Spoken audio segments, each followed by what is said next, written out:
As I was going up from town, I met the grain trains rolling down. Every day 100 trains, every train 100 cars, every car 100 tons, every ton 100 sacks, every sack 10,000 grains. And that's what cities get from trains. Some politicians lacking brains said in voices dripping sweet, we don't really need these trains, railroads all are obsolete. They're union strong, it makes demands. They guard their yards with railroad dicks who kick our cops clean off their lands, do not like our politics. As I was going up from town, I met the grain trains rolling down. Every day 100 trains, every train 100 cars, every car 100 tons, every ton 100 sacks, every sack 10,000 grains. And that's what cities get from trains. So the politicians passed some laws to screw more money off the trains and deeper dip their pudgy paws in more control of railroad gains. The railroad said, get off our land. They went on strike to show their peak. The grain trains stopped their rolling and the city starved within a week. As I was going up from town, I met the grain trains rolling down. Every day 100 trains, every train 100 cars, every car 100 tons, every ton 100 sacks, every sack 10,000 grains. And that's what cities get from trains.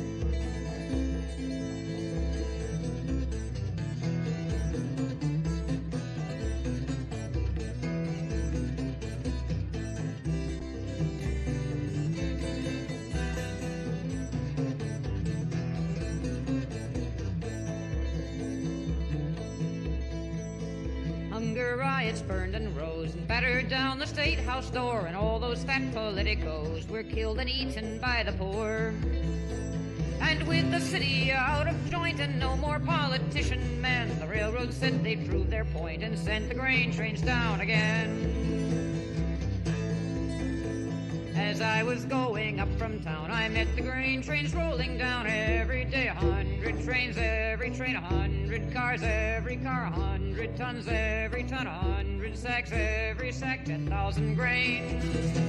And that's what cities get from trains.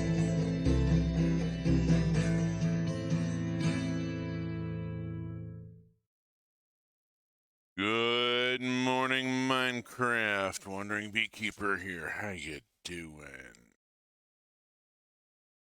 Like to wish everybody a happy 420 and earn our adult content reference just right off with the drug reference.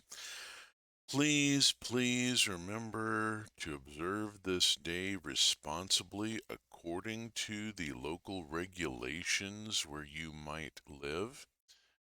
And of course, as you see fit, it is a personal decision. Until we get the current toxic structures torn down and replaced with something more just and equitable and sustainable, we still have to survive in this hellscape. Oh, I'm going to be on a tear here. I'm pretty bad, but I have hope. I'm 61 years old, and I am so far past burned out that the light from burned out will not reach me for 1,000,000 years. Yeah, it's, I got PTSD from our last couple of moves and a bunch of other shit going on, but we are here to play Minecraft, and I'm here to talk about MineColonies, and I'm here to really talk about MineColonies because this thing First off, it is a beast. It is massive. It is taking me multiple runs at it just to get an understanding of how it works. Second, it is the best documented mod I have ever played, and I've played Create for a while, but this is just intensive. Let me just open here and flip over here, and I need to change my source to this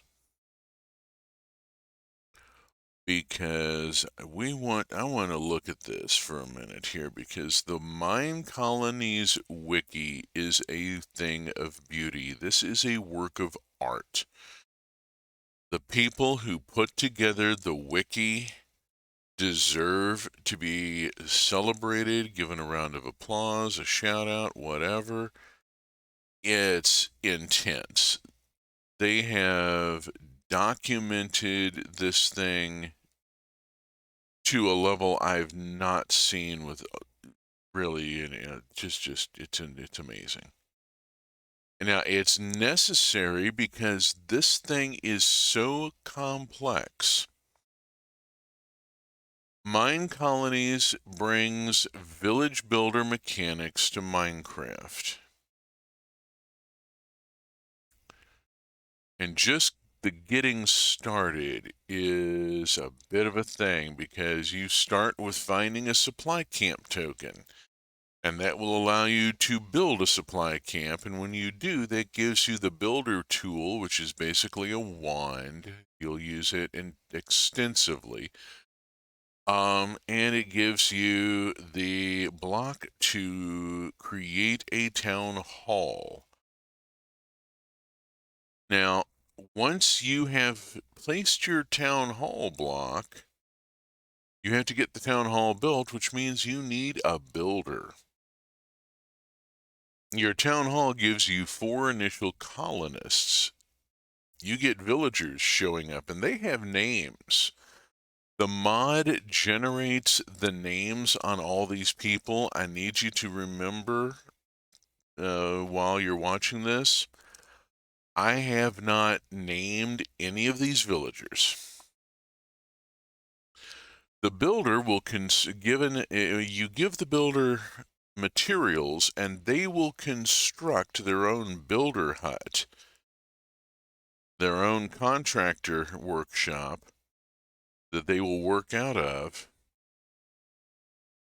And then you give them materials and they go build stuff. You build a tavern so that your first 4 colonists have someplace to live. Get a farm going, get a bakery going, get a restaurant put together that will hand out the food. This is an overtly moneyless society. It is an overtly communistic society that is built here in the documentation when you start looking at this. The restaurant in the documentation here, let's bring this up. Go. When citizens are hungry, they will come to the restaurant and the cook will give them food. That sounds like communism to me. Yay, rah. These people do not have money. When they are hungry, they go to this place and are given food. And then they go and they do their thing. We have people working in a wide variety of jobs. Go back to the wiki and see if I can go. Here we go, jobs, because there are so many different jobs here that it has to be divided up into categories. Everything is automated in MineColonies with actual labor.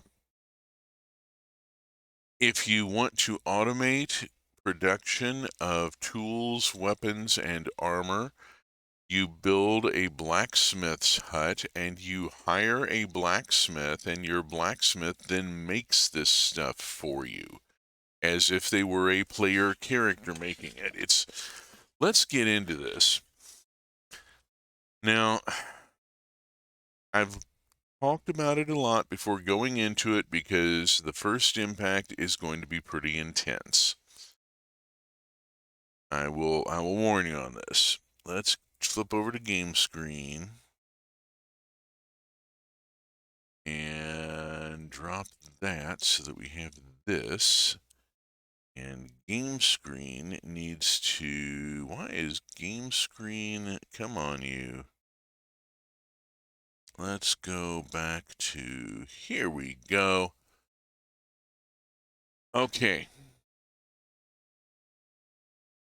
Every structure you're about to see in this desert city was put up by the mod itself.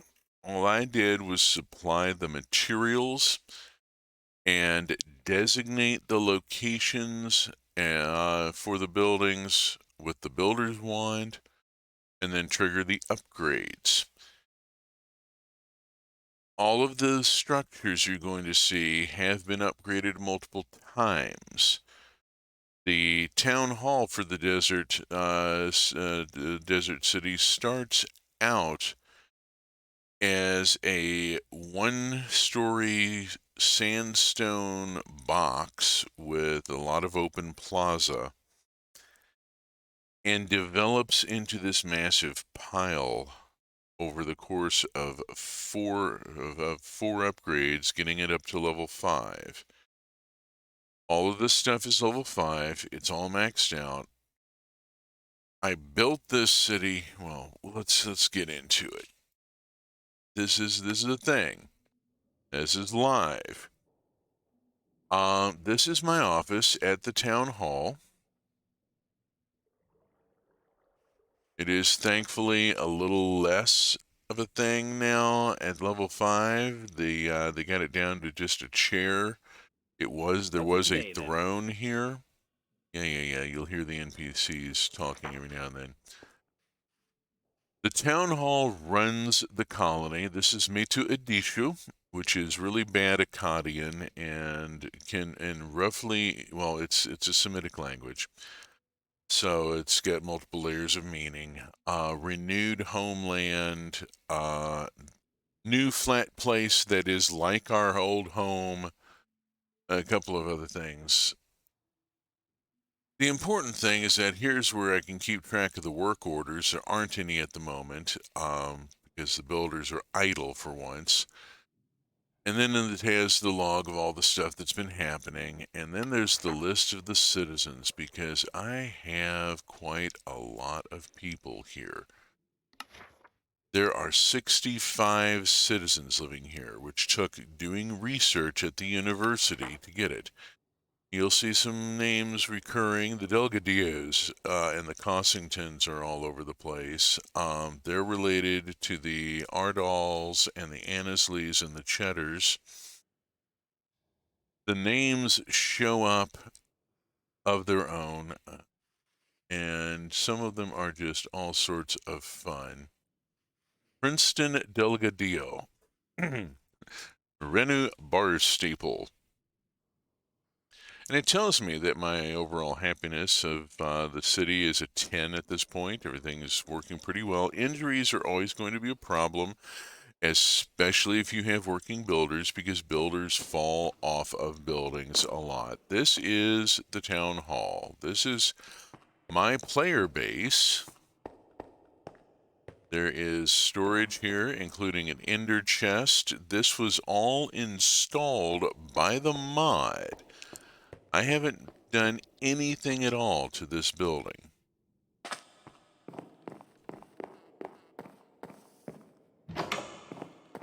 Here is my bedroom. I did put a clock up on the wall. The storage and everything is all provided. Oh yeah, let's go out and see the city. It's a thing. Town hall runs stuff. There is a park out front. That is the restaurant. It's maxed out at level 5, and let's just go up and have a look here. Is there a problem? No, there isn't. This is the seating area. Very much desert, open air. Reminds me of some places I've been to in Singapore and India. Right away. There's our cook, and there's Jason Delgadillo, who is our founding courier. The couriers are the network. The more couriers you have, the more bandwidth you have in your delivery system, and we'll get to that. There's the library with the ridiculous dome on top. It is an intensive piece of architecture. The detailing on this is fantabulous. Villagers working here take a role as students, and while they are students, their knowledge and intelligence skills rise. Can I help you? So it's a good way to level up your citizenry. You can level up your citizenry before hiring them out to other jobs. Yes, I know the warehouse is full. This is a problem. That's the enchanter's hut. The enchanter studies the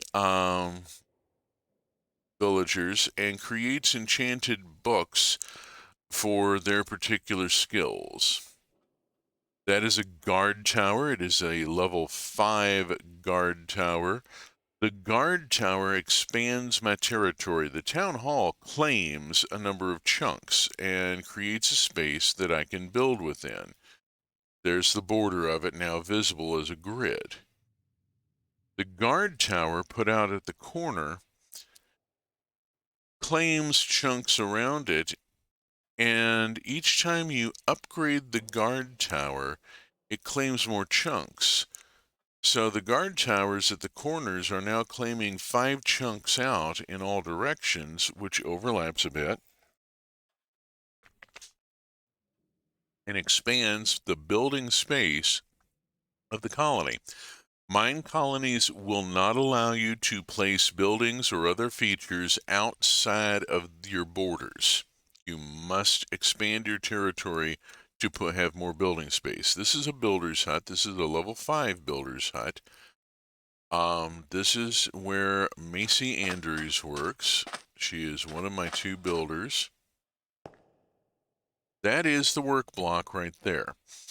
Each building revolves around a work block, as you would kind of expect. The villager NPC docks to the work block to get their tasks. Oh, hi, that's one of the guards. That's Misael Cox, who is one of the tower guards at the big towers on the corners. There's also, you'll see swarms of guards that operate out of the barracks.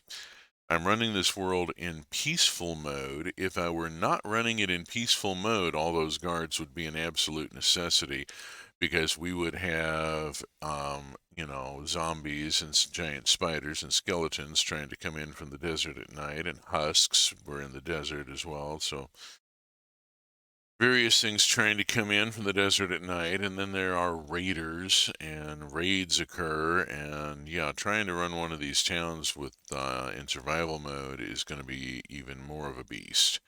I'm playing in creative mode, and just to get the hang of the mechanic and how it works, and it's being a bear. The rack over here is the storage system for MineColonies. It uses racks instead of chests. The racks can be targeted by the couriers, who can pick up stuff to take to the central warehouse, or drop stuff off brought out from the central warehouse, such as construction supplies. There is a whole process here of how you manage the tasks and work tickets and so forth for the builders and all the other workers, because everybody, by the way, the time is ticking, and I am allowing it to. It is currently in the middle of the night. So let's go up and have a look at this place from the air at night, because it is fantabulous. The grid is much more visible. We can see the boundaries of the colony, and where I've pushed them out using guard towers. That's a level 4 guard tower in the distance that has pushed things out a little bit. The plantation grows cactus and sugar cane and bamboo and all that kind of happy stuff. The farm has 2 fields of its own and can take up to 3 more, but I don't recommend it. It does not look like the farmer can handle 5 fields terribly well. These farms are upgraded to level 5, and the farmer is sometimes having to struggle to keep up with all the fields. That is the chicken rancher. The chicken rancher raises chickens, has the birds free range, tear out back, and breeds them and supplies raw chicken and eggs and feathers to the central storage. Fisherman who continuously, during the day anyway, fishes and produces fish at a pretty steady rate. Over here, the blacksmith shop. The blacksmith can produce all the armor and weapons for your town guards, can make the pickaxes that your miner needs, and the shovels and hoes for your farmers. When the NPCs actually use the tools, they wear them out. An iron shovel given to a farmer will last as long as it would in the hands of a player. At some point, it's going to break, and the farmer will stop work until they get a new shovel. What they do is they submit a ticket into the request system. The blacksmith gets the ticket, makes the shovel, assuming they know the recipe for it. You do have to teach some of the crafting recipes. All the iron crafting recipes have to be taught to the blacksmith. They get some custom ones, like the plate armor that is part of MineColonies. I haven't seen any of the little anthill mob swarms of guards in plate armor. They're kind of fun.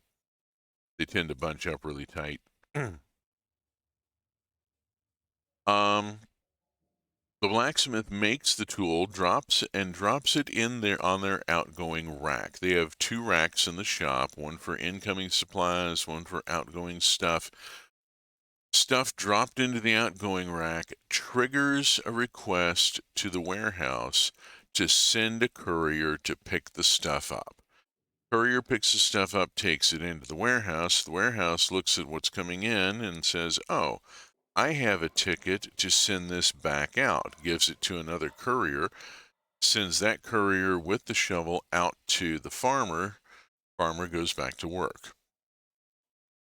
It works at the speed of Minecraft and at the speed of on-foot delivery. And oh hey, there's a few guards going by, a couple of them in plate armor. They got the fancy stuff, some of it. And what looks like some, is that netherite? Right Are you away. wearing netherite? Good golly, you are in fact wearing netherite chest plate and leggings. I do remember giving some stuff to the blacksmith. So yeah, the guards get the really fancy stuff, get the really fancy equipment here. And they go through and check stuff and make sure there's nothing, swarming on us or anything. The architecture here is sort of Mediterranean by way of Disney. Those onion domes are right out of Agrabah. I mean, come on. Really, they're pretty. I like them. The purple and orange with the shroom lights, and I mean the university is a thing of beauty. Look at this thing. This is a level 5 university. It is massive. I could spend the next, 15 minutes to half an hour just touring the university and seeing all of the incredible detail going through here. Here's the work block. The work block is where our researchers are assigned. We can manage the workforce. We have these we have researchers, we have students available. The students are actually over at the library. They're listed here because they are available for hire while they are students. So we have our researchers. The researchers take care of the research, which unlocks things. Like here, flower power, that unlocked the flower shop, which I haven't built. We have a dyer's hut, which I haven't unlocked. Shame on me. The plantation, which we did. Once you have the plantation unlocked, you can then get an additional field. We can then grow kelp, seagrass, and sea pickles if we want. We can grow bamboo, cocoa, and vines. We can grow glowberries. There's various research items. Each one has to be researched. It's a pretty standard tech tree.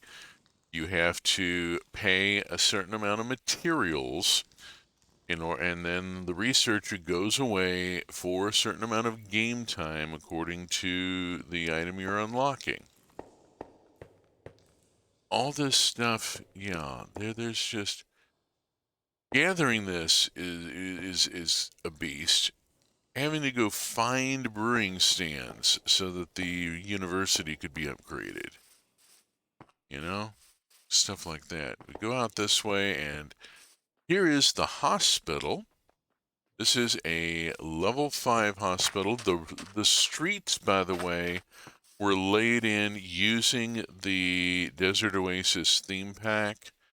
Those are segments that are built by the builder NPCs, by the builder villagers. Bitty bitty.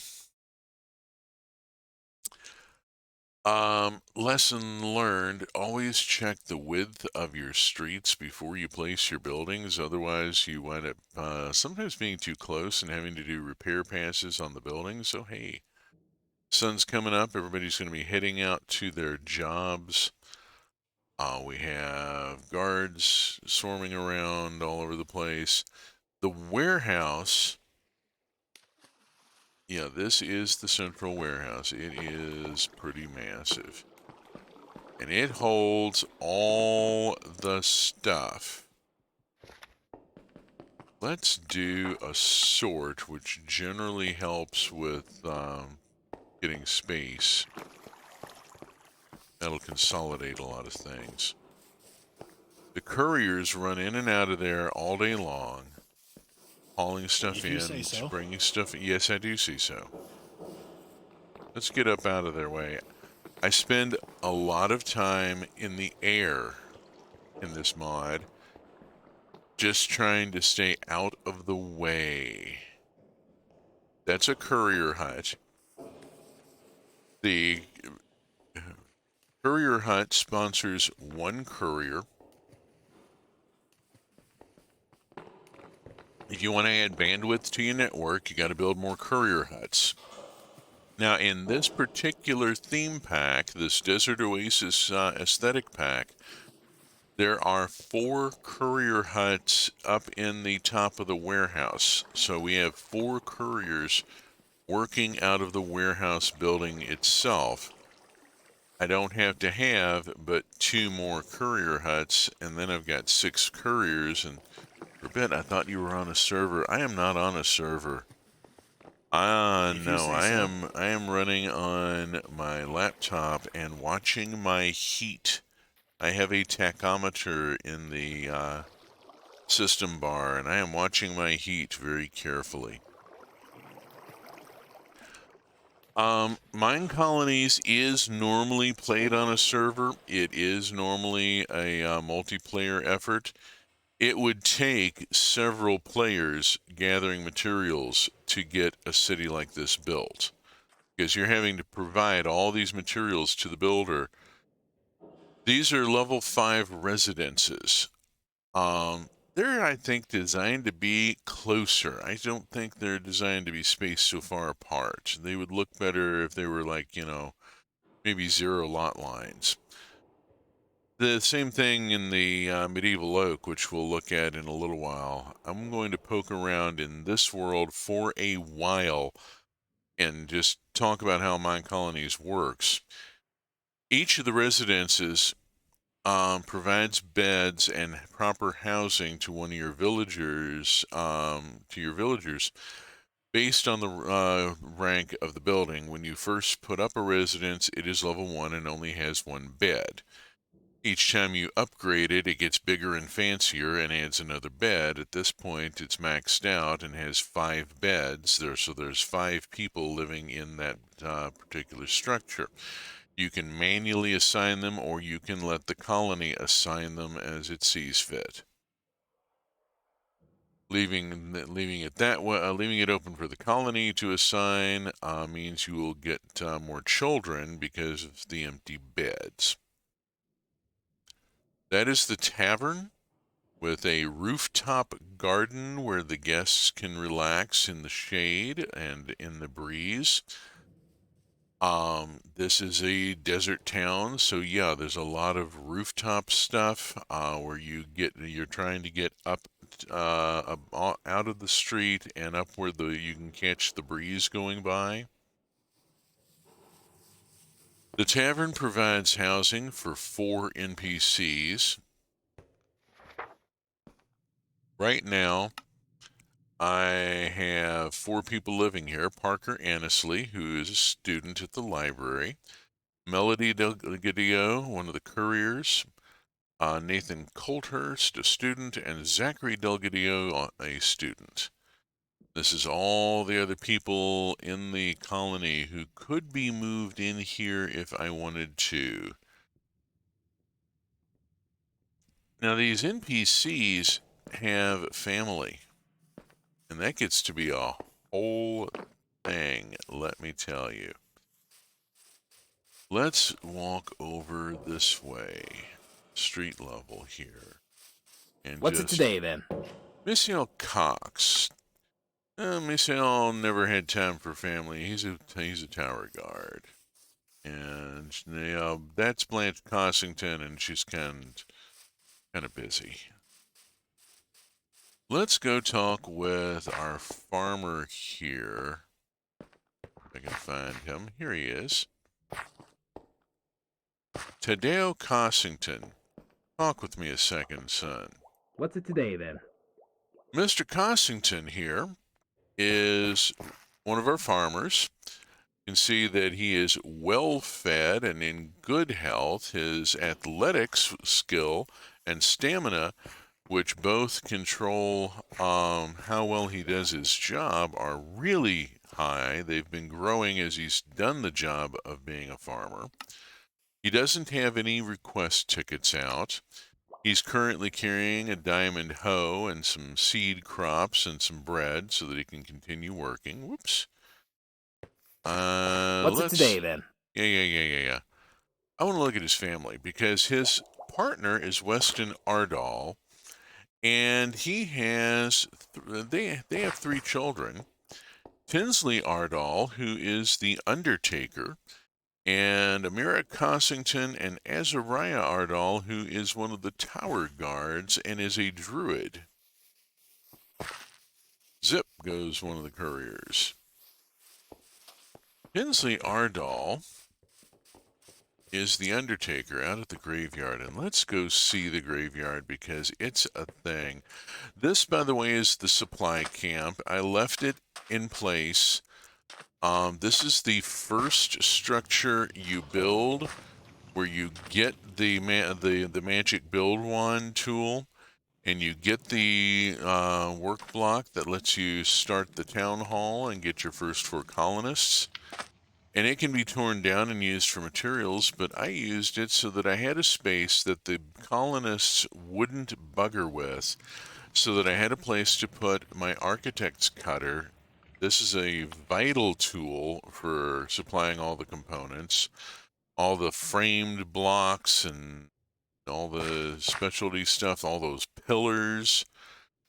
And then down here, well, I have a refined storage grid here because, yeah, down here there's some disk drives and a refined storage system, so that I have wireless grid coverage over much of the colony. I did not keep up with my grid planning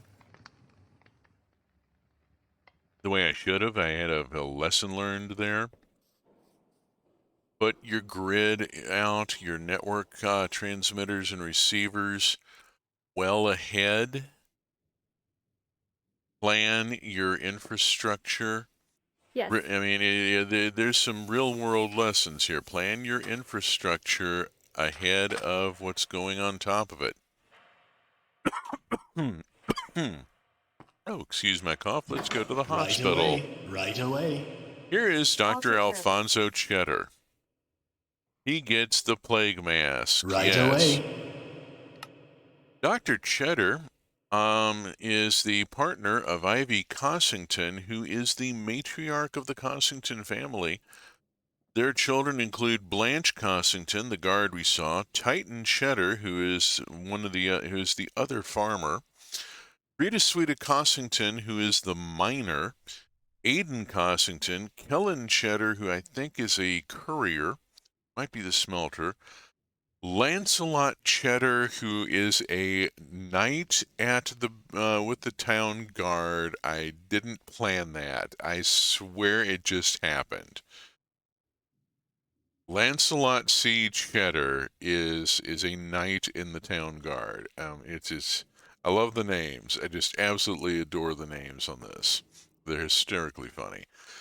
The work block here shows us the hospital is a rank 5 hospital. It is maintaining certain minimum stock and has the capability of cooking up pretty much anything the doctor needs.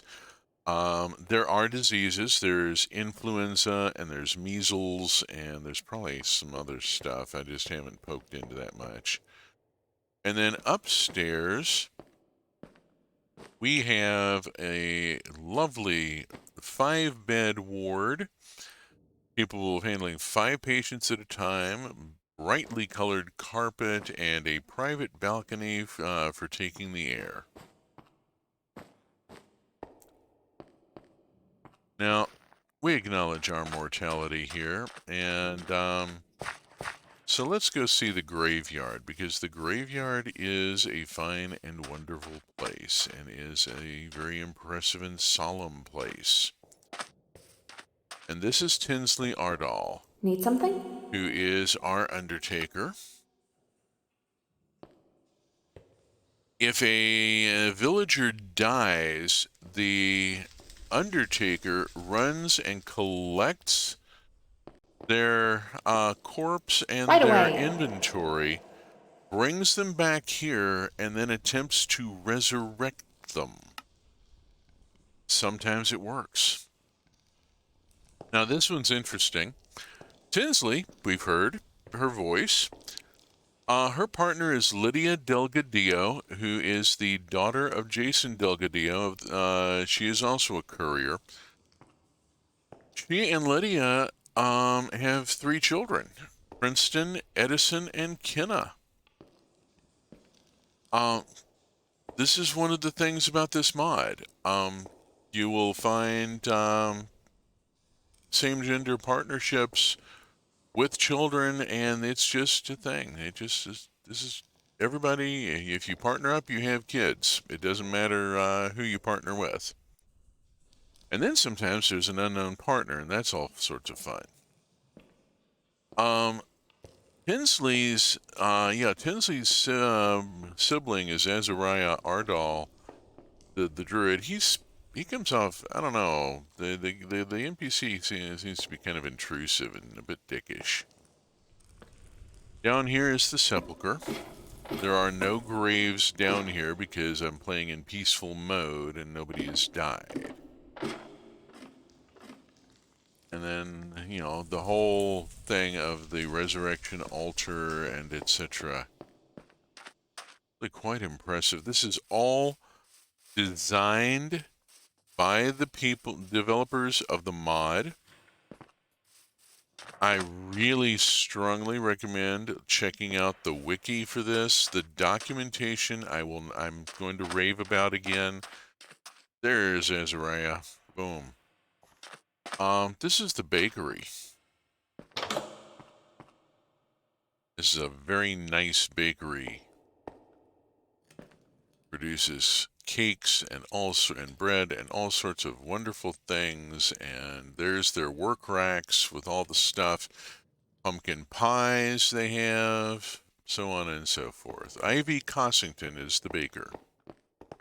The bakery produces bread, sends it to the restaurant, which hands it out to the villagers and keeps them fed. Presto.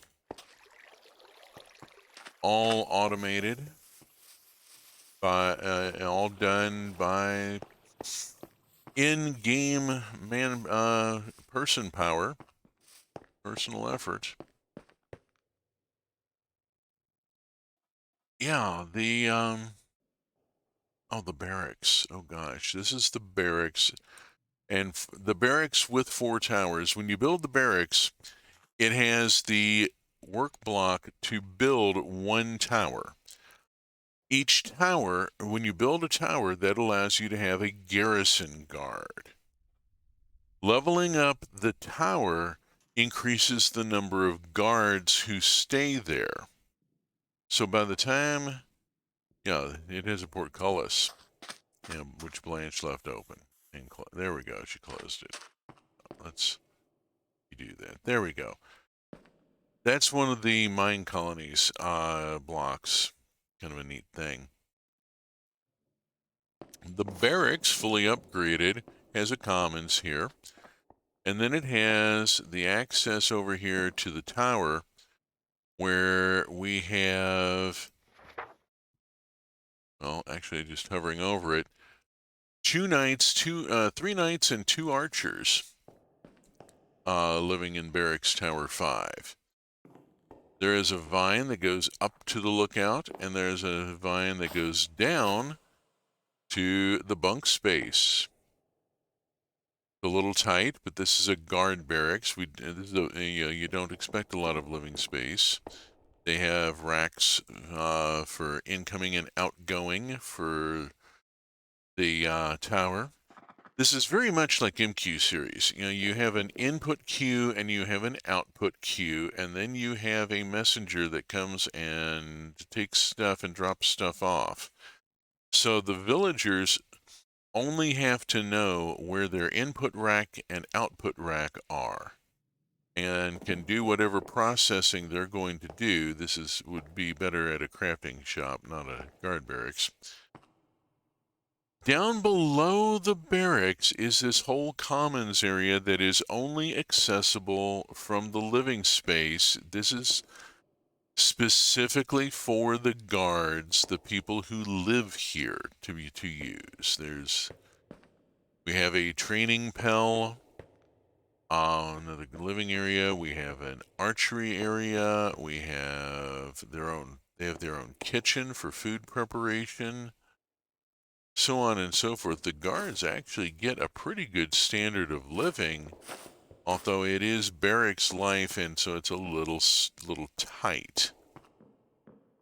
Here's a bunch of the guards. Summer Delgadillo. Summer is the daughter of Melody, who is one of the couriers, and Toby Delgadillo, who is the teacher at the school.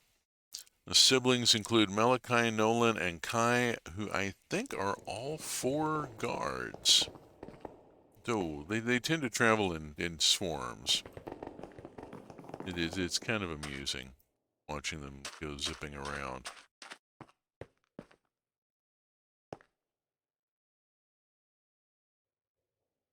So yeah, this took about a week of gameplay to get all this built and leveled up and everything and get all this in place. But it's taught me a phenomenal amount about how the mod works. Oh, the school, by the way. It's taught me a lot about how the mod works. I now know what these buildings look like fully leveled up. Finding galleries for the various theme packs, and MineColonies has a lot of theme packs.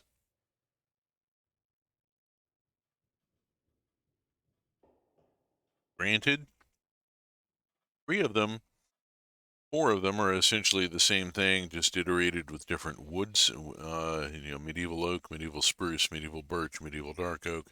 Yeah,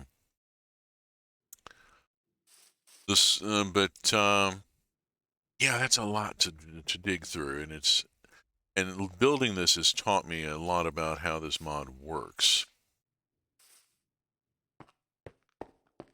The school here, children born in the colony are automatically enrolled in the school, and a swarm of guards, a swarm of honeybees, basically the same. Pretty much. Except that the guards don't double as useful workers when they're not protecting the hive. The teacher works here at this is their work block, and is also the block that controls the building itself and allows me to do the upgrades and so forth. Children come here and are assigned the school as their workspace, and they get skill improvements each day they are in school. So the NPCs get skilled up before they hit adulthood. Once they hit adulthood, they're automatically moved to the library as students if there's a space available. And then you hire out of the library, you hire the students out of the library to be your new workers, because now they've had 2 sets of skilling up. There is a 3rd skilling up available for the guards. There is an archery training and there is a combat training facility. I just don't have them built. This is only about maybe 2/3 of the available structures. There's a lot more structures available. The dyer's hut, the quarry, the stone smelter. This is the smeltery here. The smeltery takes in any smeltable ore and runs it, and actually the villager actually, the NPC actually runs it through the furnace. Fuels the furnace, charges the furnace, lets it cook down, takes the ingots out, and puts them in the outgoing rack. And there is Kellen What's it Cheddar, today, then? who is our smelter. Gets the uniform. Any smeltable ore dropping into the warehouse system, say from the mine, automatically comes to Kellen Cheddar to be processed. Couriers will bring it over. Good to see ya. Part of my plan, And this is where I start talking about the future of what I'm doing with this and why I'm going through all this MineColonies stuff. My plan is to put together a world integrating the stuff I've learned from the Create Trains world with the ore excavation and the automated delivery of ore and the automated and so forth. It would be very easy to have the train unload into a stash box, which is basically an input hopper for the warehouse. Think of the warehouse as a giant redstone item sorter, and the stash is the input hopper. And I could very easily have the train, the ore train, unload into the item hopper, and then have all that ore hauled over to the smelter to be processed, rather than using auto furnaces fed by the Tom Simple storage system like I did in the Create world. The couriers would bring piles of ore to the smelter to be processed. Who could then they can all be sent over to the blacksmith. Good to see ya. Our blacksmith, Zaid Andrews. Here is the work block for the blacksmith's hut. It controls the building and its upgrades. Those are all demo pieces. The blacksmith actually makes their own demo armor, which is later on. They can't make the chainmail, obviously, but they will make the iron and diamond armor. We have a supply rack over there. We have an output rack there that's empty. The blacksmith, as they level up, learns things like the netherite upgrades and yada yada yada.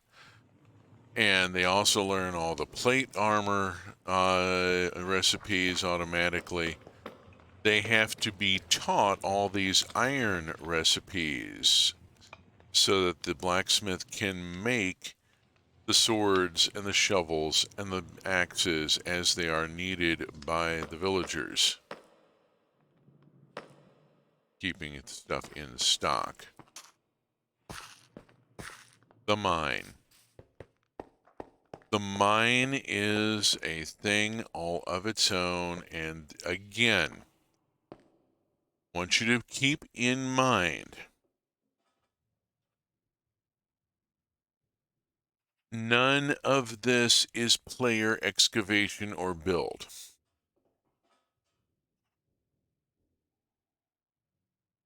Once, all I did was place the work blocks, the mine work block, the hut block. I placed that, provided the materials to the builder to put the structure up. The builder assembled the structure. I just provided the materials. And then Frida Sweet at Cossington went to work with pickaxe and shovel and built everything you're about to see below. We're going down into the mine.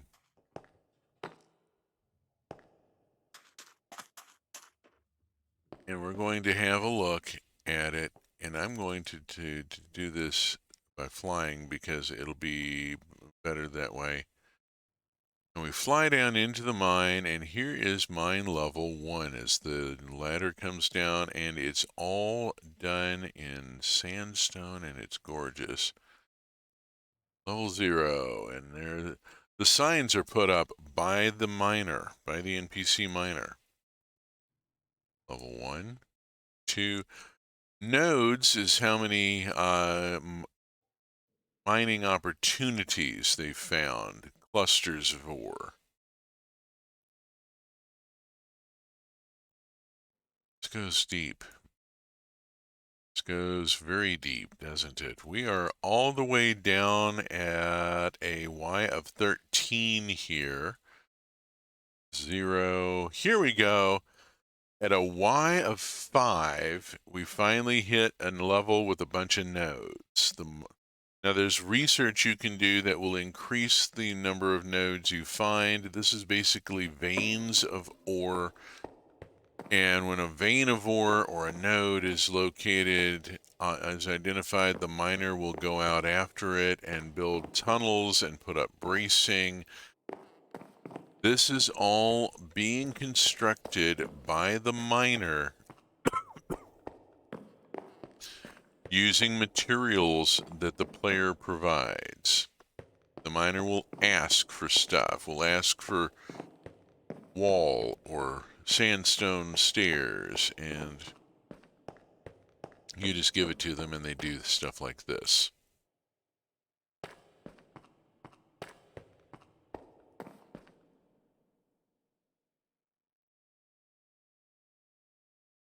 This goes deeper.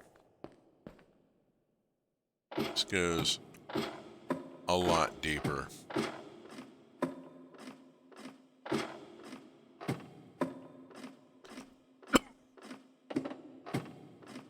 The next node level is down a ways. There we go. This is a Y of what, minus 55? We're getting really far down. But wow, look at the gallery on this and all the work that's been done.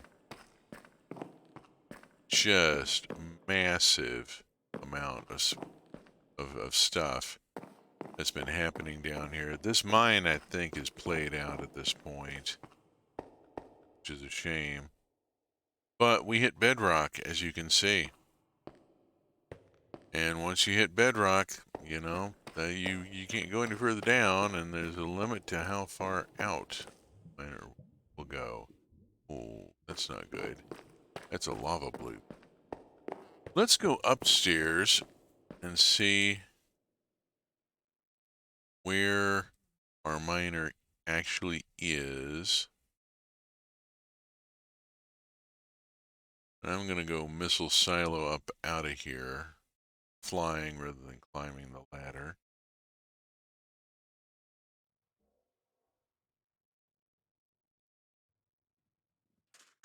Blamp. Okay, now the block here will tell us levels. Where's the mine levels? Levels. Frida Sueda is all the way down on level 29. Apparently she is down there attempting to find more ore. Waiting. Wish her the best of luck with that. So yeah. If you say so. I do. There's only a few voice clips available, and they keep playing them over and over. It's a bit annoying. Oh, lordy, that's the Fisher hut.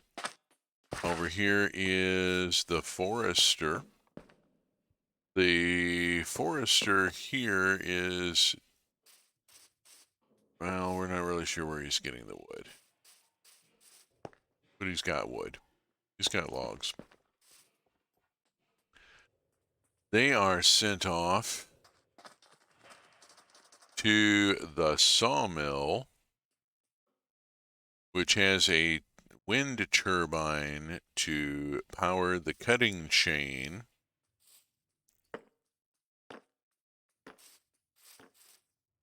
And so, yeah, here's our sawmill. Sawmill can produce all sorts of useful stuff. Doesn't have any recipes right now, but, you know, that's, you have to teach it. Teach it how to process the various woods that you're using.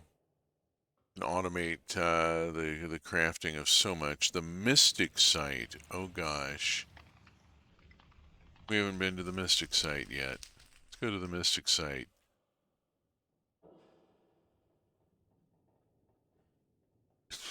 The Mystic site is appropriate to the theme pack. It's a Sphinx, yes. There's sort of a Don Martin look to that big droopy nose. You know? It's almost a Sphinx is drawn by Don Martin, Mad Magazine.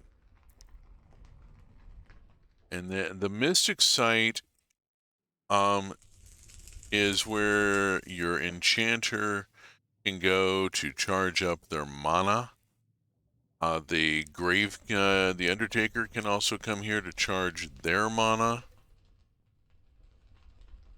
which is used for resurrection attempts.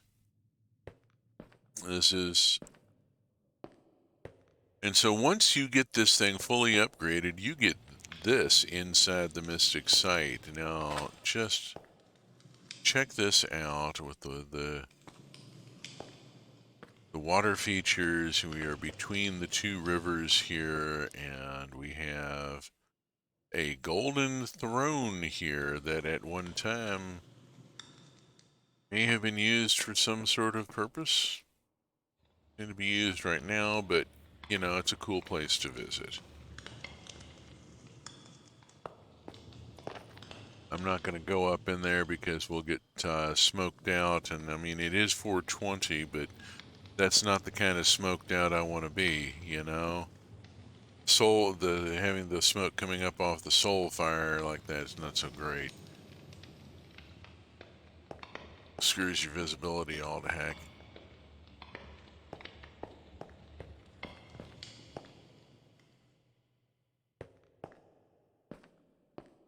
And then out through the little maze and so forth and into the desert night. Desert cities are often best seen at night. This sort of architecture. Singapore really came to life at night. It was an amazing thing. It was a beautiful place during the day, but at night it transformed. Of course, also it's incredibly hot there, and it's much better to go out at night than during the day. Residential strip, again, lesson learned. These buildings need to be closer together. Had to actually see all this stuff. Now, at this point, then, I think we're about done here. Let me head into the office in the town hall. Look at the book one more time.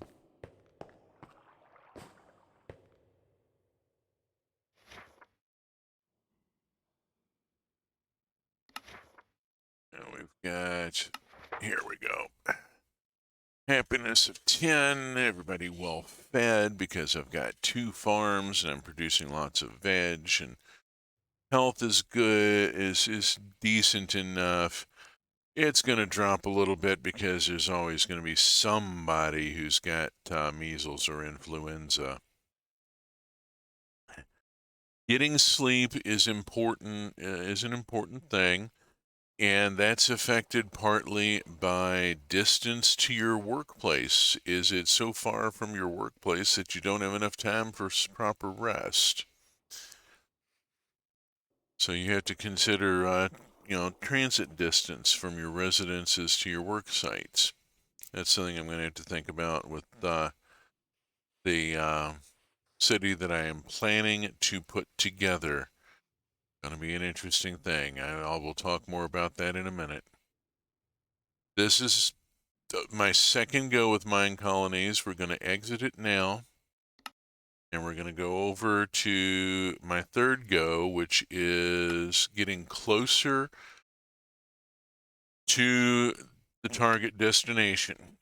This is a trains and tech stream after all, and sooner or later the trains have to come back in. They are going to come back in. I am planning a thing. This is an active MineColonies build.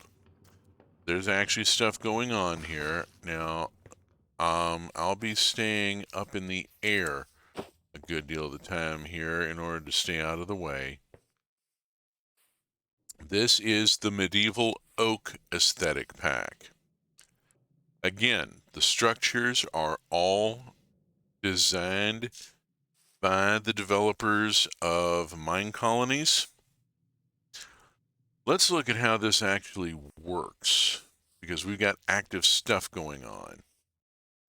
Right now, my builder, Miss Magnolia Baker, is working on the university. That is Cy Mello, my other builder, coming into his mine hut from having been in the field. He's got to go in and check in at his work block and pick up his work ticket, starting work on Freya's tower. I have a resource scroll that gives me visibility to Cy and what he's doing. He's currently upgrading Freya's tower from 4 to 5. I named it after the guard who lives there, Freya Gervel.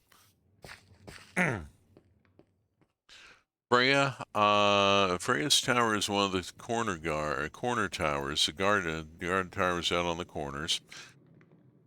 Currently, Cy has 100% of the supplies he needs to do the work and has done 68% of the build work. Let's go have a look at what he's building. The resource scroll, I have a resource scroll from Miss Magnolia Baker, who is working on the university. Miss Baker is the matriarch of the Baker family, and the Bakers and the Mellows are kind of intertwined, and there's all sorts of things going on. This is the farm, and I mean, you can see clearly my assertion. Field 1, Field 2, Field 3, Field 4 neglected. The farmer is only able to deal with 3 fields, while the farm can theoretically upgrade to level 5 and theoretically handle 5 fields. The farmer just doesn't seem to have the time to be able to do it.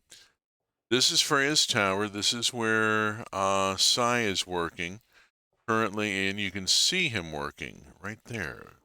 Watch, and you'll see blocks appearing. There we go.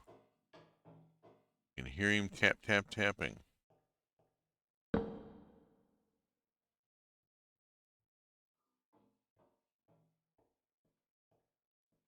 And so, yeah, it moves at the speed of Minecraft. The builders will only place and remove blocks so fast, partly based on their character stats, which improve over the course of time as they do more work, partly due to their level, and partly due to research done at the university, which increases block break speed and block placement speed and so forth.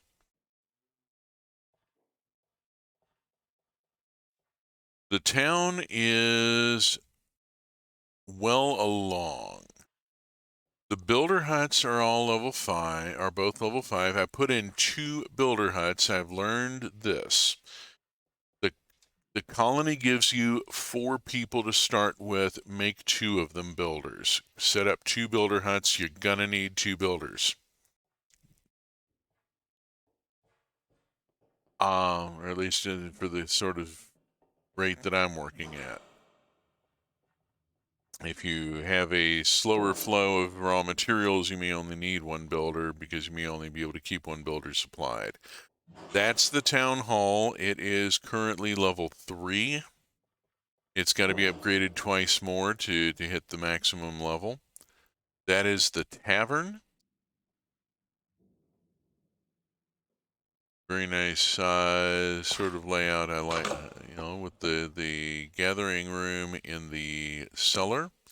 There's the control block telling me that I currently have these 4 people living here. The Gascoignes are an interesting crew.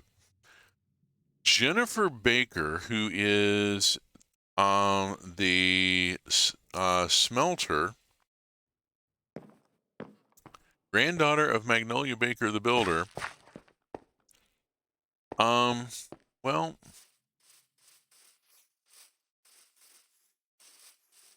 Kate Gascoigne is, I believe, our blacksmith. Let's go talk with her. This is the mine. Looks very different. Has the big wheel here over the shaft.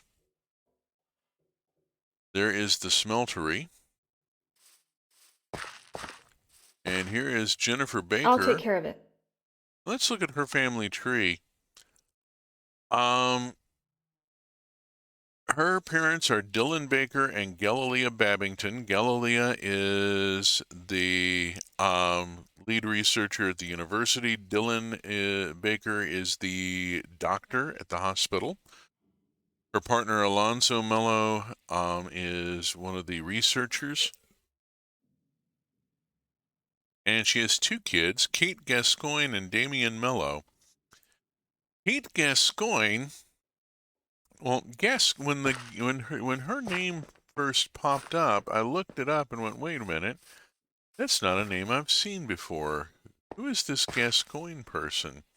Here is Kate Gascoigne, the blacksmith. Can I help you?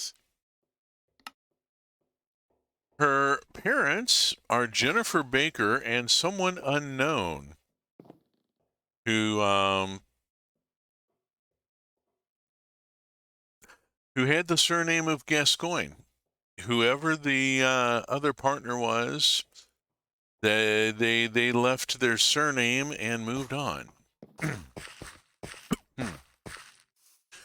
So Kate has partnered with Orion Mello and has had two children, Reynold Gascoigne and Jayla Mello.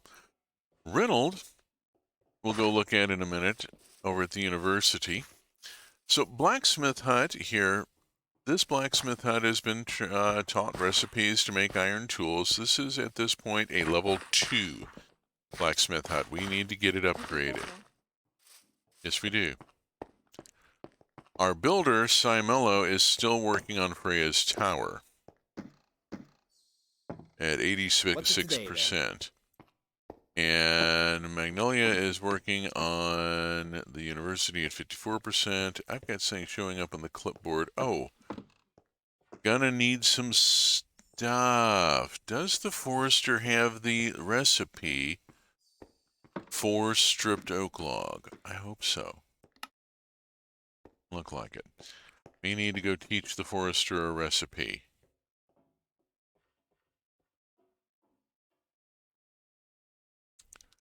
Let's go out to the forester's hut. Here is Vienna Gervel, our forester. Her parents are Everett Gervel, who is the farmer, and Magnolia Baker, the builder. Her partner is Amber Gupta, who is the cook over at the restaurant, and their daughter is Freya Gervel, who is the tower guard out at Freya's tower. Her brother is Dylan Baker, who is the town doctor. Let's look at the crafting recipes here.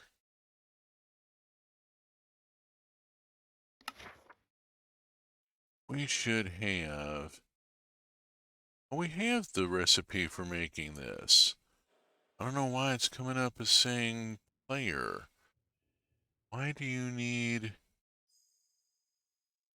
Oh, she's wanting oak logs, which she's not growing. She's they keep growing spruce. All right, Right so away. I'm just going to give her a stack of oak logs and let her go on and make those. Right. Why isn't she growing? She should be growing all this damn spruce.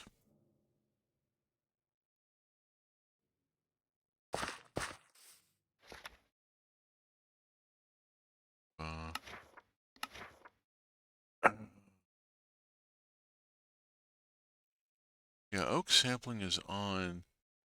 Should be growing oak. Maybe there's just too much spruce in the areas that where she's trying to grow. I'm gonna cut a couple of these spruce trees here. see what she does, given some growing space. I think she's just overplanted on the spruce here. Oops, didn't mean to take the dirt with it.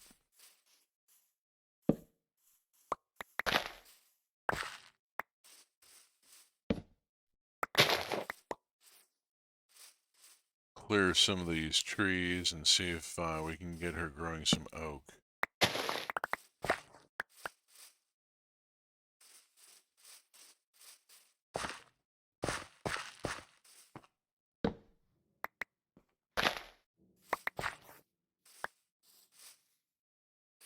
This is the restaurant where the food is handed out. Oh, I still had... Okay, I'm good on requests. The clipboard shows me open requests in the colony. Jennifer B. up at the smeltery always has a request for smeltable ore. Unless it's being delivered to her, there's an active request. Here is Amber Gupta, Hi. who is our cook and takes care of making sure that people are fed. And this is where our villagers come if they are hungry. Eventually we will... That's all, Alden. What's it today, He is then? a visitor that I could recruit if I had space to put him. I don't have living space right now. I got to build more housing. This is a level 5 house here. These houses are very obviously 0 lot lines. They are really meant to be right next to each other. So, what I'm going to be doing, I'm going to set up a new world. I've already got the mod pack built. I'm still thinking about it. I want to make sure it's got everything and that I've stripped out everything that can be stripped out, because I'm going to be loading up my poor laptop something fierce. I'm going to take this medieval aesthetic pack, which is just perfect for what I'm after here.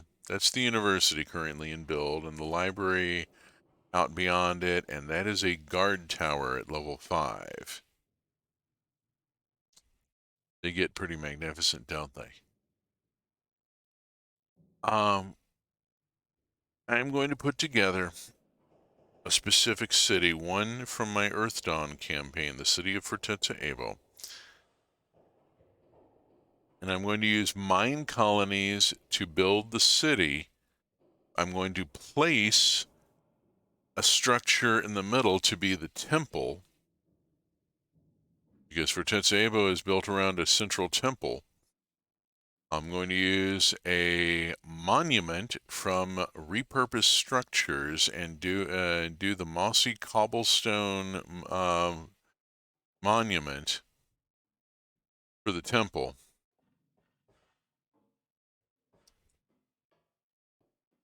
Let's see, you're at 95%. I'm kind of riffing until Sai finishes this tower, because I really want to show off how the work ticket system goes. The medieval aesthetic pack, probably medieval spruce. I'm thinking medieval to contrast. I'm going to put it in a desert, because Fortezza Evo was built in a desert. The city was built to make that desert live again. The desert had been was a green land once and was destroyed by a horror, by a great nasty beast, and the people of Fortezza Evo had come there and built their city in order to revive the land and make it live again, following a prophecy. And I want to build that city, and I'm going to put MineColonies in, and I'm going to bring in create trains, and I'm going to bring in create new age, and I'm going to bring trains, steam trains, and electricity to a town built basically with this mod pack, with this aesthetic, built properly with the buildings cheek by jowl, as in you would have in a medieval town. I built this as an Alpine village and using city buildings, and it looks weird. But in the process, I am learning how these buildings occupy space. There's a whole architectural thing of understanding what they look like and how they occupy space and how they interact with each other and so forth. The town hall, for example, I would rotate 90 degrees because this is the entrance is on the long side, not on the short end. And the short ends should be pointing pointing to the builder huts, which should be right up against them.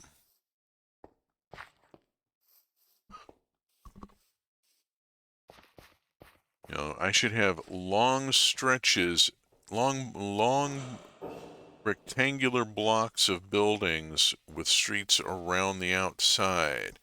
The buildings cheek by jowl and backing up to each other, the way you see in cities like, London.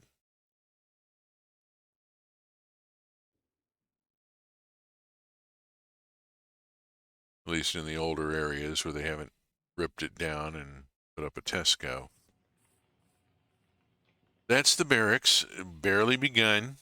The first tower is level 1. There's only one guard there. I haven't put effort into upgrading the barracks yet. That'll come later. Okay, we are almost done with Freya's tower. Come on. There it goes. Finished building the Freya's tower. And so the construction tape has come down. That is a level 5 guard tower. That is what I want on either side of the gate into the city. I want one of these to either side of the gates. There are 4 gates, one at each of the cardinal points. The people of Fortezebo had a planned city. Okay, so Sai is now on his way back to his builder's hut. He has to go back to the builder's hut and dock with the work block in order to get his next assignment, which means we have to wait for him to walk here. And now he started work on upgrading a courier's hut. Oops. Sai has picked up the ticket to upgrade the courier's hut and is now looking at what he needs to do that. So this works very much like a real build job. Sai comes into his work site here, comes into his shop, picks up the work ticket, goes out to the job site and does a site visit, and then comes back and orders his first pass of materials. He's got the bill of materials, and he's gone to the work site to make sure of what he actually needs. I'll take care of it. Yes, I hope you will. And so now he's downstairs. We can see his name tag bopping around down in the cellar where the rack storage is. And coming back up. There's some rack storage upstairs. Sai's got to go actually visit the racks and move materials into and out of them like a player would. Miss Magnolia is asking for cobblestone slab. We will get that to her in just a second. Oh, bugger. I got stuff here that I don't even want. Why am I even keeping all this goddamn spruce? Okay. Sai is still bopping around.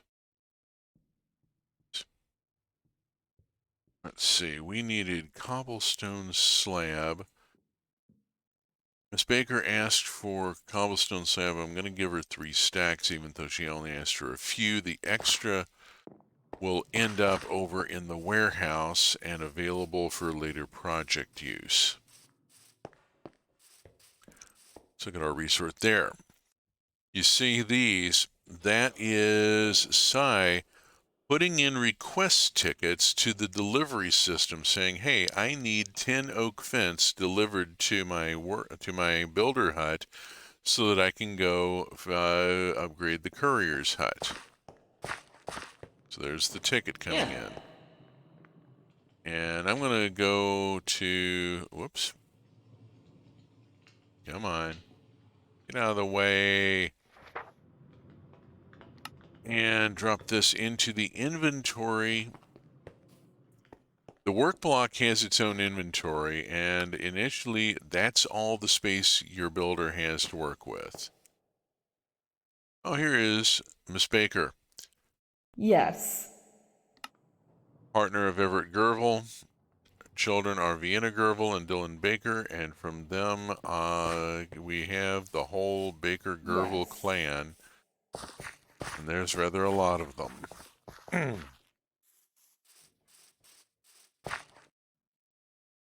All right. So this stuff, if we go down this way back to Cy's hut, builder's hut, eventually we will see couriers running over. Okay, let me get up in the air so that I'm out of their way. Don't cause pathing issues. Cy is already at the courier's hut doing the work, having done 22% of it while I've been sitting here riffing.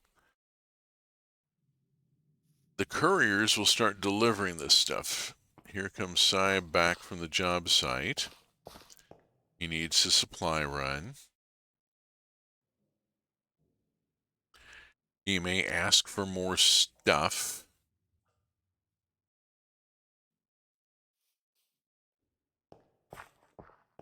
He's also going to get rid of stuff. Oops, darn it. Hit the wrong key. There we go. He will also get rid of stuff that he's removed because he's going to be swapping out a lot of block on this courier hut here, working toward making it look more like that. Although I think that one's at least rank 3, maybe rank 4. Don't remember. This one is rank 3. Sasha Ashby, our founding courier, is rank 3. Courier's rank determines how many stacks they can carry on a trip. So, you raise their rank, it raises their efficiency.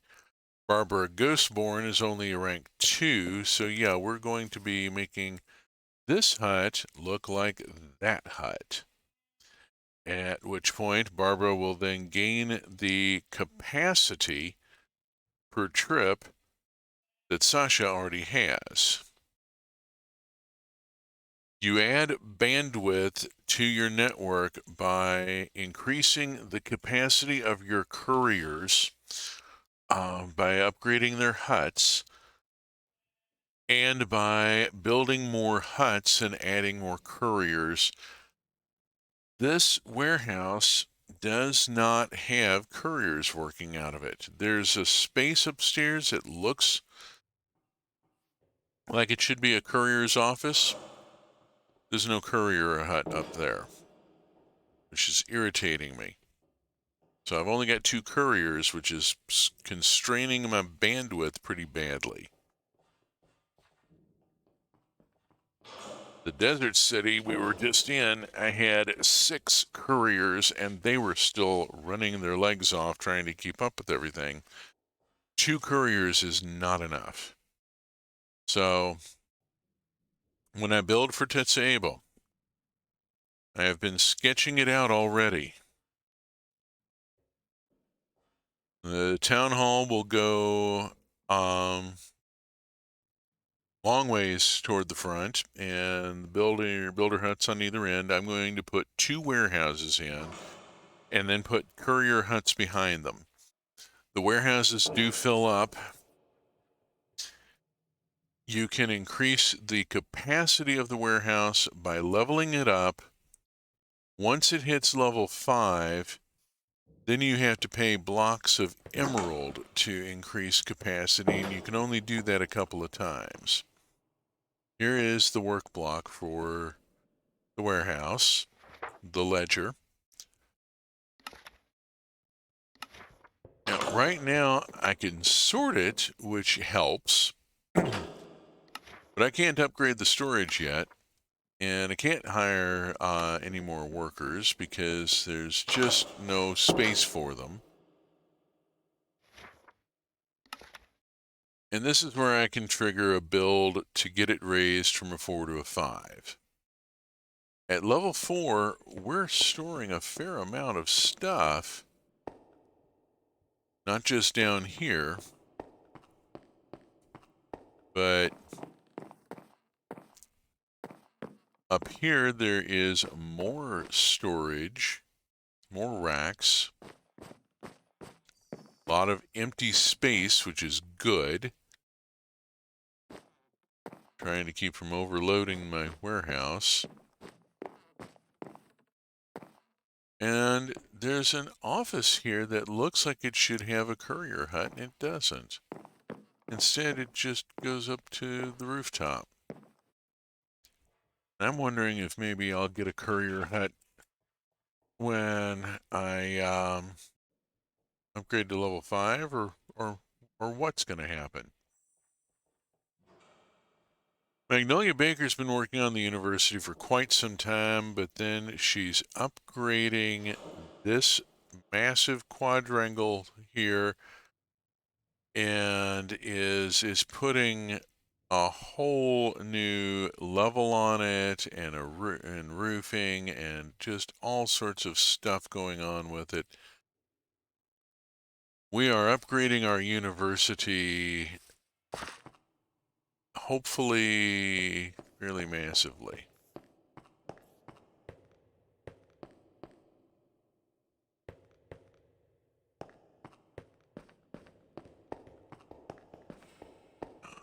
Oh, hi.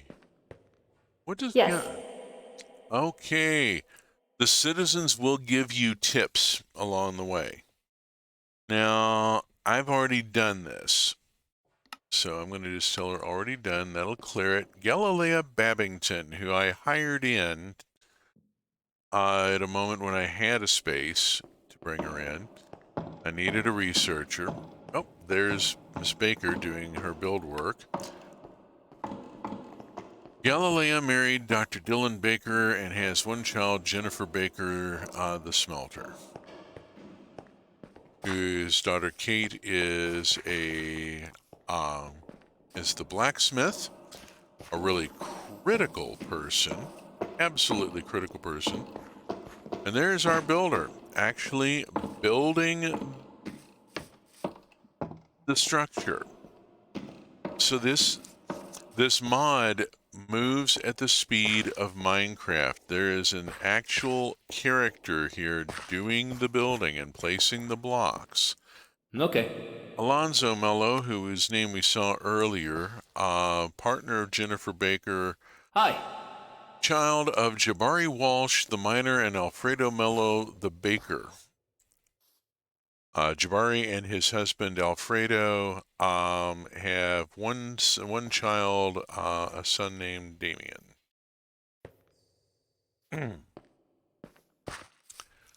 Over here, the library.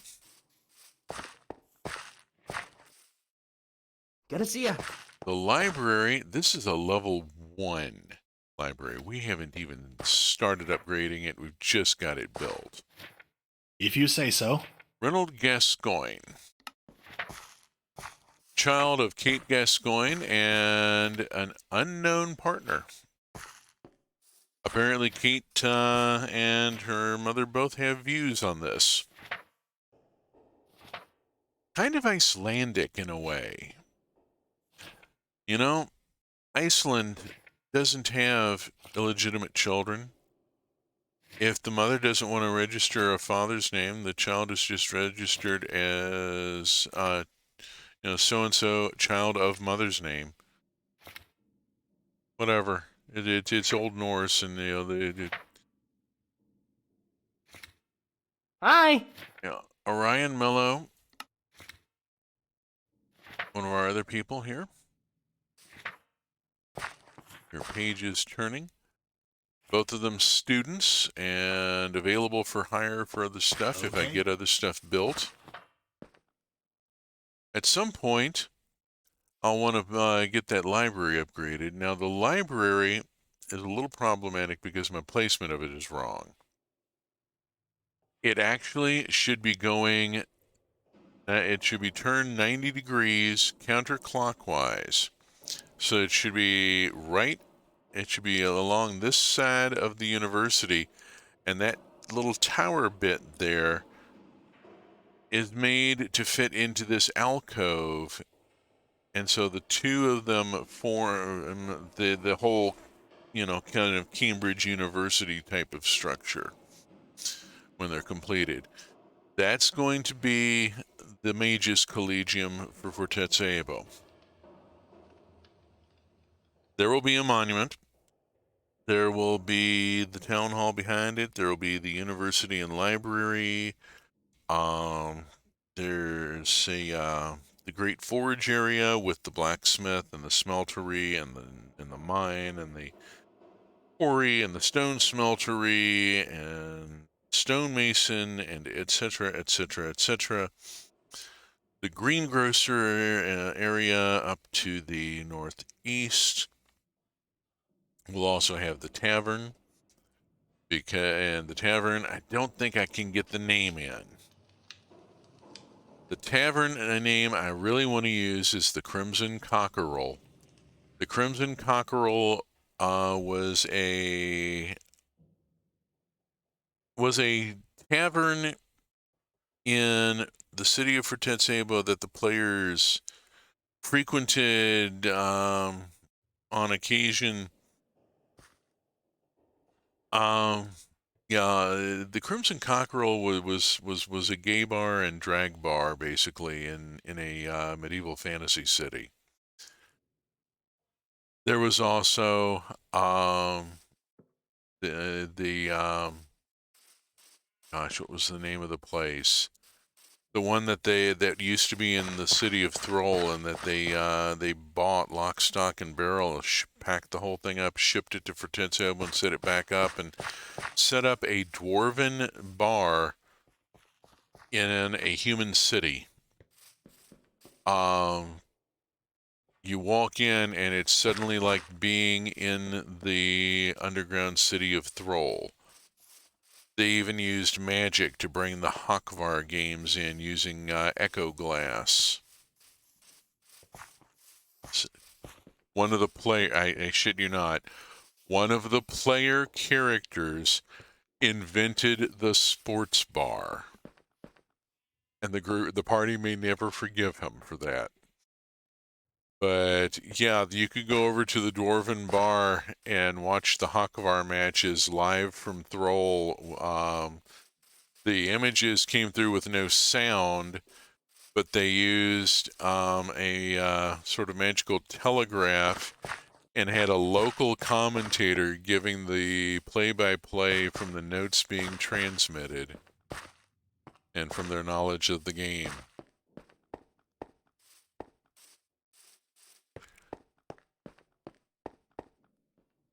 So there came to be a bardic specialization of sports commentator, thanks to a player. The players brought in all sorts of stuff. I'm not responsible for a lot of the stuff that came in. I am responsible for my Earth Dawn campaign having developed banking, because the level of the culture and the level of the technology, including the very powerful magic of the Earth Dawn world, is sufficient to replicate the Venetian trading houses of the 1500s who had direct deposit and checking accounts and a lot of services that we think of as modern inventions.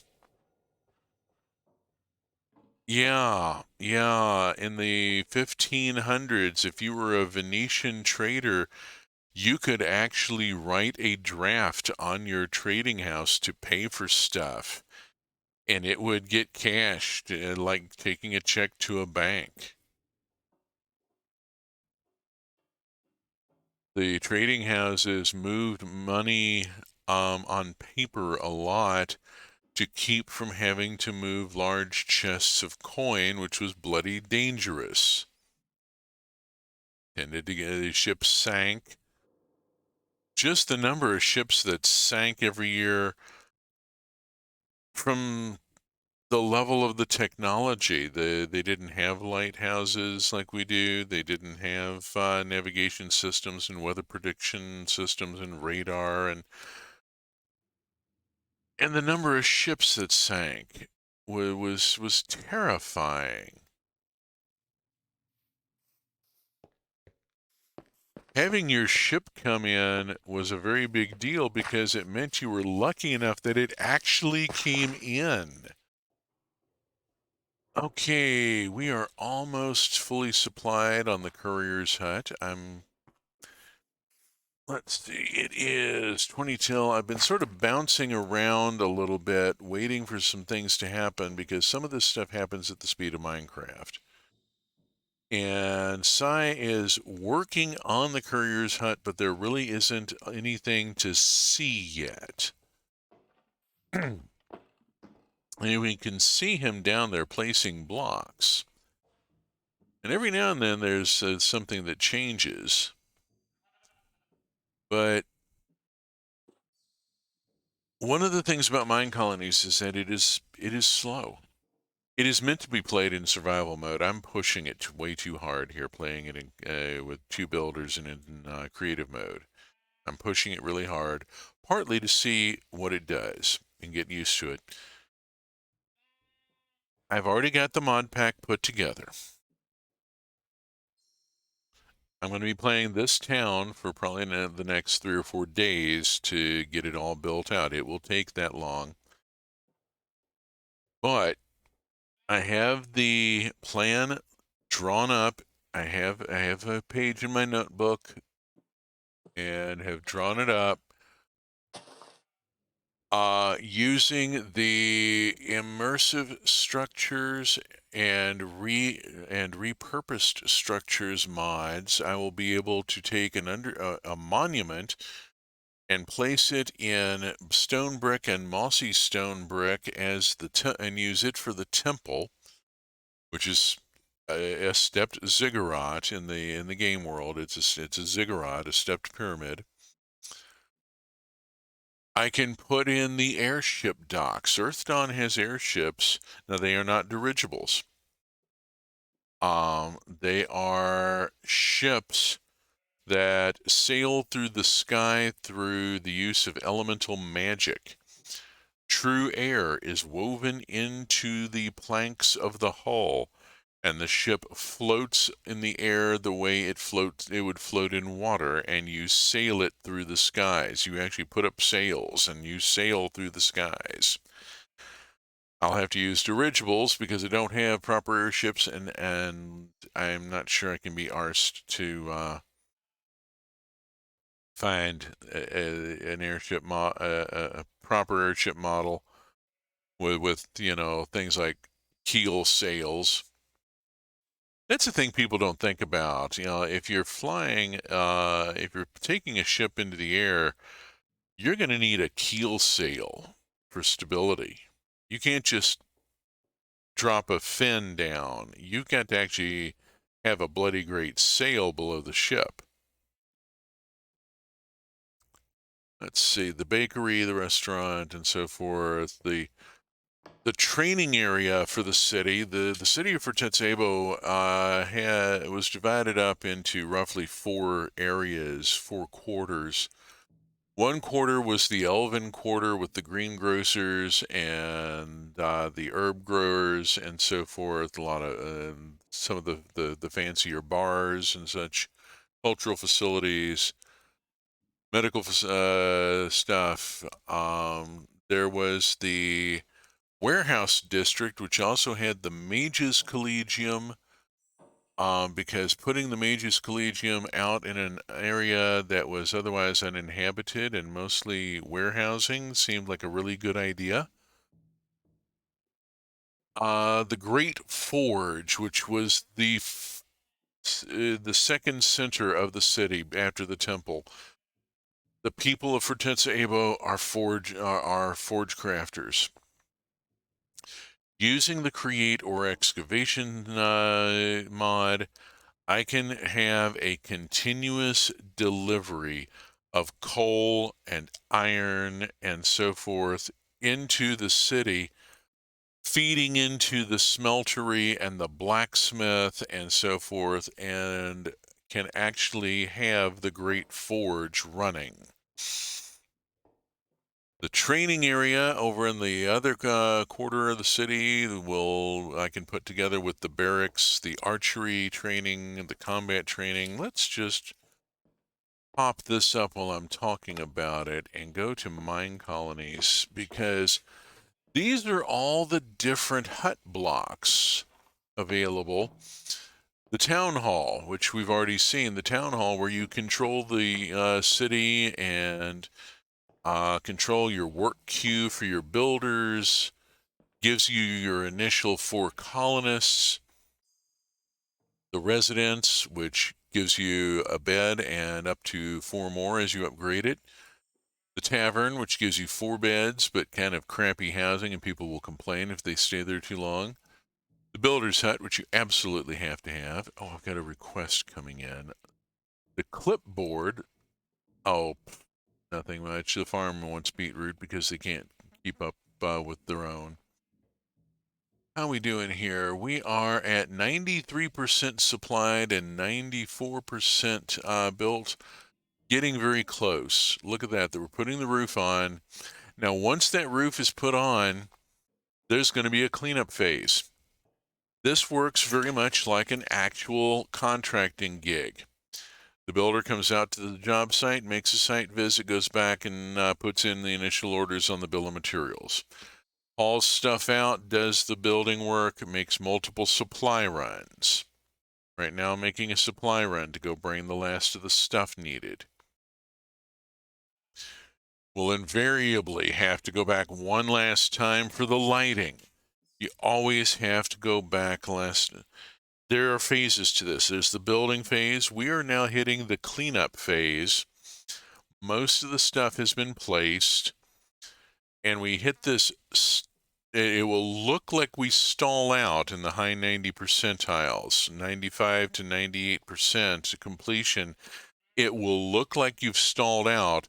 What's actually happening is the builder, it will be removing all the blocks left from the previous version of the structure that didn't get replaced in the new build. So all this stuff down here that is roofing that we don't need anymore will have to get removed, and that'll happen during this cleanup phase. So the builder will go through and do all the cleanup on the site. Then they'll come back and do the landscaping and the interior decor and the lighting to finish the job. It is very realistic in that way. I really have to appreciate the level of detail that went into just the process, that the builder does the site visit, they do the bill of materials, they make their supply runs, they do the build, they do the cleanup, then they do the landscaping and decor, and last is the lighting, and invariably they have to go back on a supply run before they can finish the lighting. You can just about put money on it.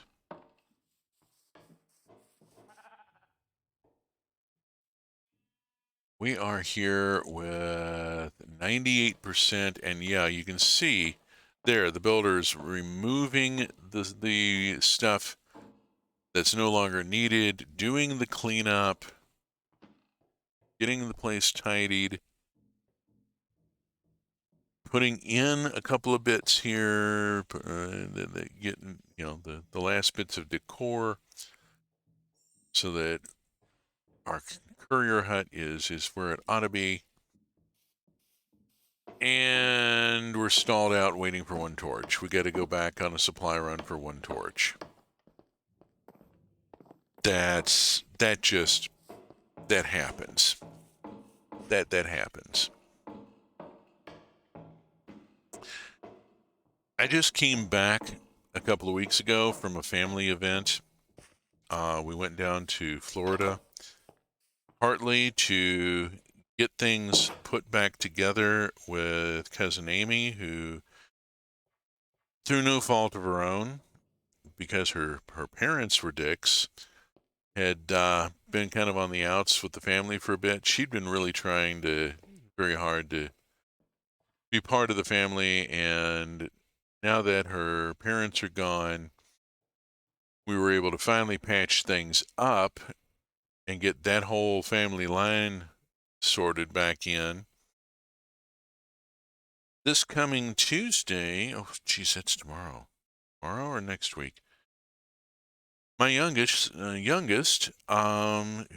is in her early 20s, is going to be flying down to Alabama to start learning how to do the contracting business, and possibly to be working on a lawn mowing and landscaping business. We'll see how that goes.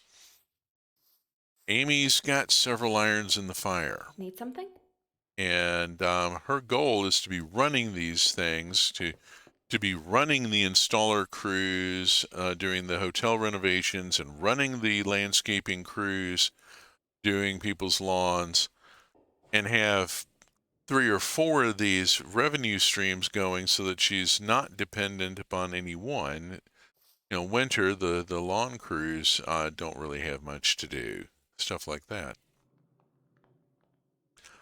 Although Alabama, if you could get in with the city and get a contract for kudzu removal, that would keep you busy all year round.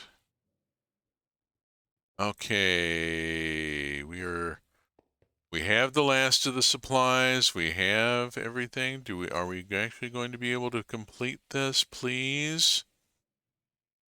We are. Where is Sai? Did he go off on another?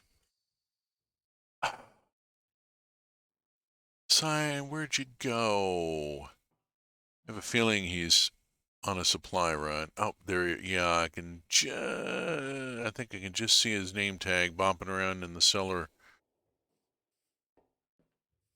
There he is. Here he comes. Here's our builder approaching. What timing? We are coming up toward the top of the hour, and Sai is here with hopefully the stuff necessary to complete this work. There it goes. The upgrade on the courier's hut is complete. Our courier is now level 3 because their hut is now level 3, and Sai doesn't have any work to do. So we're going to go get him a job to do. We're going to have him upgrade the blacksmith's hut. So I'm going to go out to the blacksmith.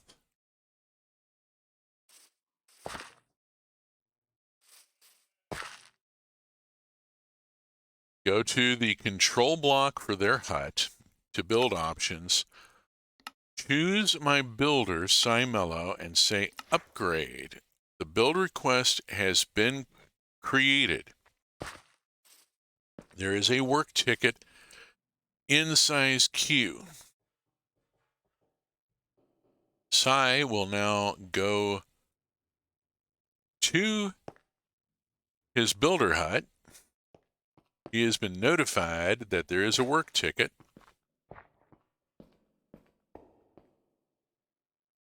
Docks and acknowledges I have started work on the blacksmith's hut, and there's our initial bill of materials. Green is stuff that we don't have right now, but we can get from the warehouse, or we hope we can. Stuff in black is stuff we already have in stock. So I will now run up to the blacksmith's hut. There he is. So he'll go up to the blacksmith's hut and make a site visit. And then head back down to his builder's hut.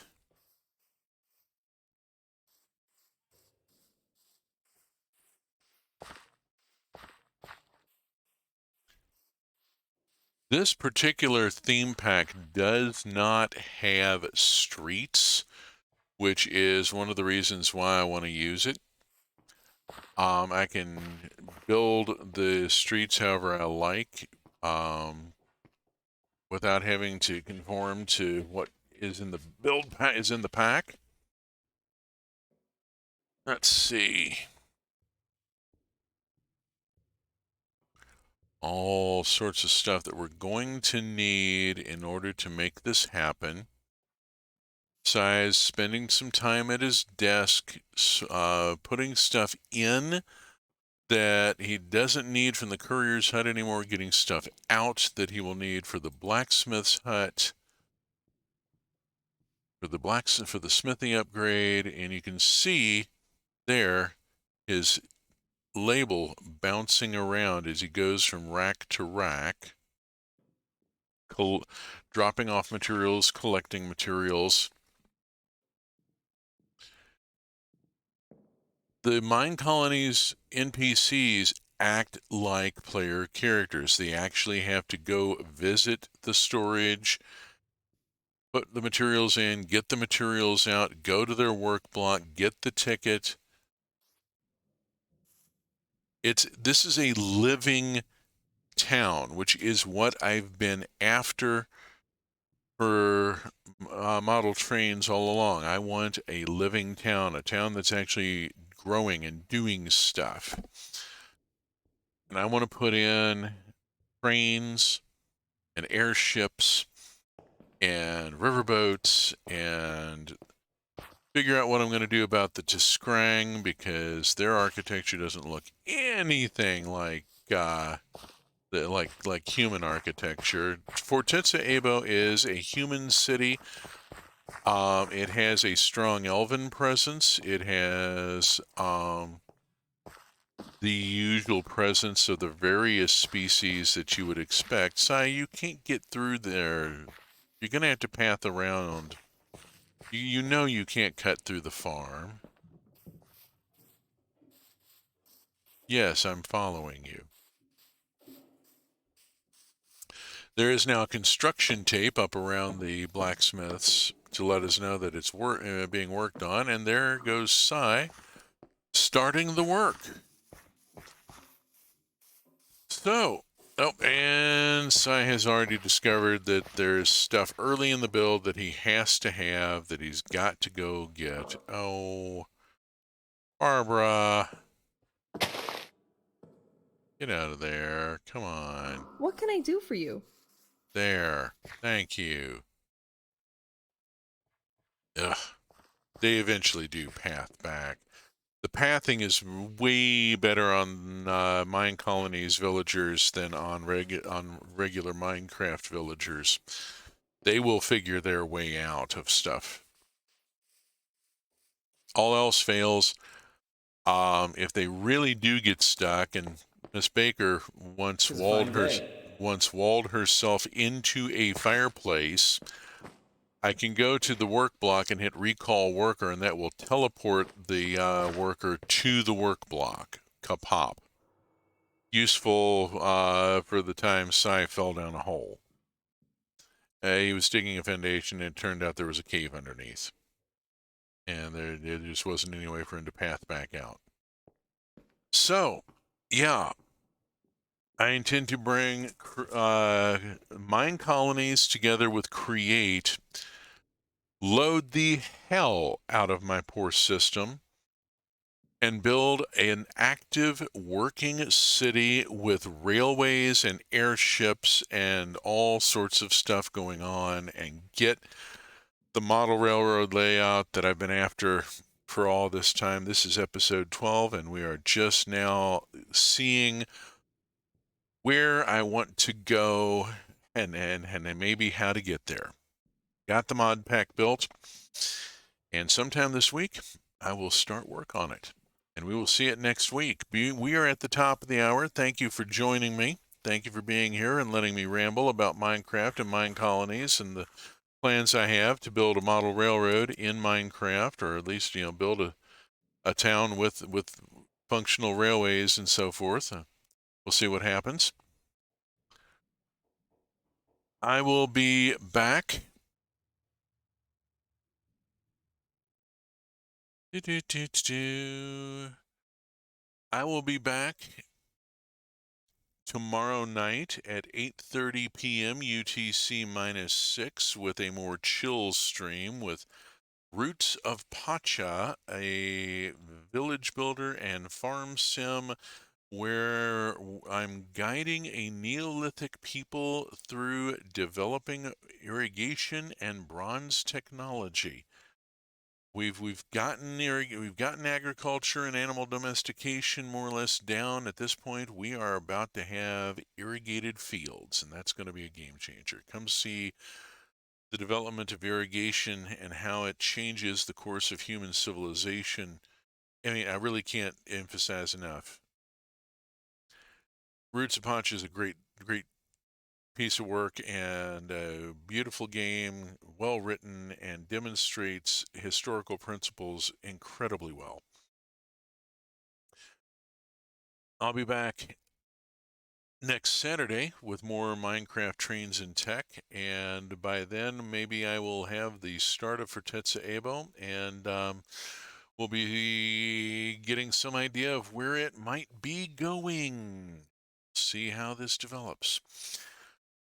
So, until then, there's a lot of other folks in the truck community streamers that have stuff going on. I need to check here, and I may be throwing to Willow. Let's see if she's on. Let's just bounce over and have a look real quick. There are folks in the truck community streaming all week, various times, etc., etc. Lots of stuff to see and do. If you have enjoyed this stream, would like to see previous Minecraft streams, or Roots of Pacha, or Wandering Village, or Stardew Valley, yeah, I have a type. My VODs are on YouTube. The URL is on the screen right now.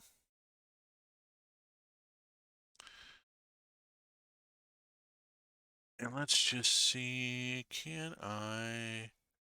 is there anybody? Nope. There is nobody to raid. Willow is not on. Sometimes she is, sometimes she is not. And I will close out here. Thank you all, and we will see you tomorrow.